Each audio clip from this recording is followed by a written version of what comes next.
Hello everybody, I've not done one of these in a while, but I've got a really exciting book recommendation for you today. I'm going to keep this short and sweet. This is one of the most influential books on creativity and the creative process that I think I've ever read. It's called The War of Art by Steven Pressfield, and wow, this is just such an amazing book. So the reason I'm making this is because I reread it again recently. I heard somebody talking about it, and I wanted to sort of jump back in, and this is maybe the third or fourth time I've read through this book, and it's just one of those things. It's one of those pieces of work that if you're a creative in any way, you work in the creative industries and you find yourself getting stuck, every time I've reread this book, it's sort of taught me new things. I've found things in it that sort of I perhaps didn't remember from the previous time, and it's such an incredible piece of work.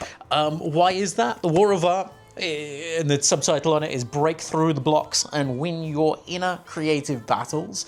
I think it's such a powerful piece of work because it breaks through all the BS about what it is that stops people who feel they have a calling in life from actually chasing that calling and doing the work to achieve what they want to achieve with it and put work out there that they're happy with or that just they've created. Okay, so I want to read you a very short passage of this called What I Know from the very beginning of this book. This really sets the tone and it really sets the sort of theme for the rest of the book. So I'm going to read this to you now. What I Know from The War of Art by Steven Pressfield. There's a secret that real writers know that wannabe writers don't. Transpose that to any type of creative. And this secret is, it's not the writing part that's hard. What's hard is sitting down to write. What keeps us from sitting down is resistance. And I think that's an incredibly powerful passage, and it really sums up a lot about what Steven Pressfield talks about in this book. Now, to say that's all he talks about would be to grossly misrepresent the book, because there is so much to this. But one of the very key messages in this book is about fighting the resistance that you have that is created by things like your ego, by things like your sense of how others perceive you.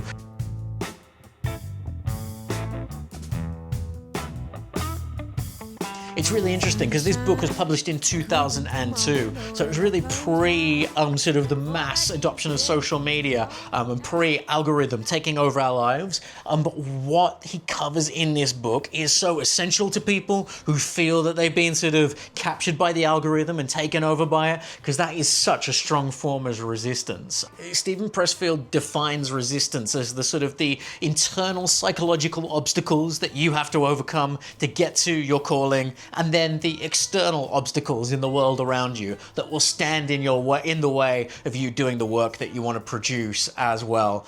And really thinking about resistance in the terms that Pressfield sets out and really sort of quantifying it in the way he suggests can be such a powerful tool and has gotten me out of so many sort of creative ruts in the past. One of the other bits I really like in this is then he goes on to quantify the difference between being an amateur and a professional, sort of in a creative sense, and how an amateur is somebody who lets resistance get in their way, goes off on flights of fancy, scroll holes and all that sort of stuff. Whereas a professional is a person who manages to overcome resistance by building themselves a workflow, which they can replicate again and again and again, even when they don't actually feel like creating their creative work, because they trust in their craft and in the process of creating the work as well.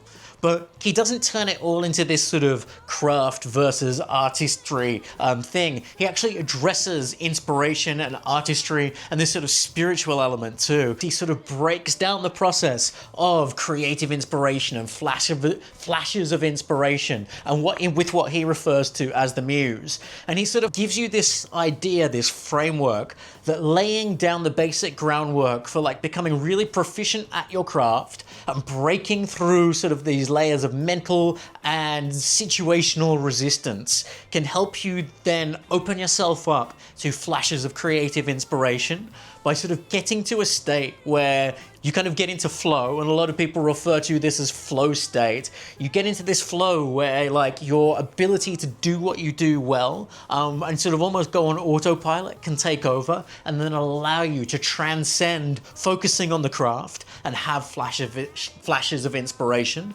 And it's a really nice sort of mix of a very scientific approach, a very methodical approach, but then also a very kind of spiritualized approach as well, accessing that muse. So I absolutely love the way he breaks that down, and it just makes complete sense. Anybody who's experienced those moments where they feel like they've been inspired and a lightning bolt has just hit them will instantly sort of connect with, I think, the way he explains that in here.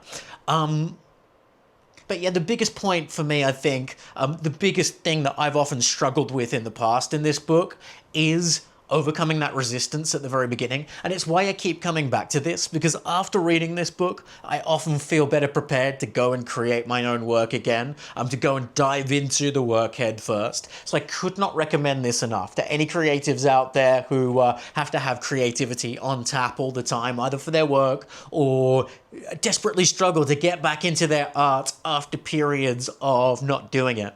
I guess one of the reasons I've been rereading this recently is because it's just been the summer holidays, still in my summery garb here, and I haven't been really doing anything but my professional work for several weeks, 6 weeks, and so I read this to help me get back into doing creative things that I actually want to do. Hey, look, speaking of my summery attire right here, this is one of my awesome shirts that I designed. This one is called I Love Cameras. If you do like the look of this shirt and want to check out the rest of the ones I've got, then check the link below for my store. It really helps me out. The whole thing started as a sort of big FU to a stock photography site that sold some of my work to H&M. So a photograph of mine got sold all around the world in H&M stores without me seeing a penny from it, and I still haven't to this day.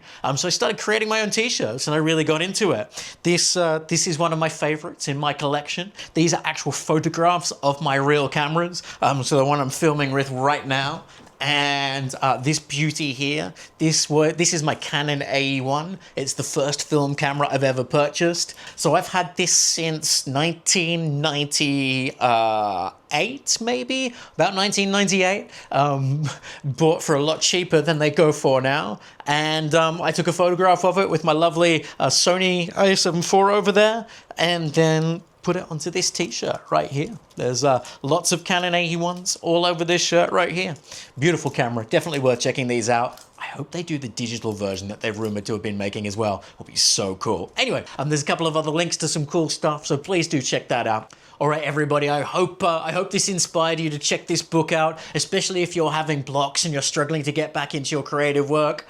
If you are working on something creative, or perhaps you're a practicing creative and you're struggling to land clients, then I've been doing a whole parallel series to this, all about the business of creativity and how to work with clients and land clients and speak the language of clients, and I'll link that, well, right here. Okay, take care, everybody.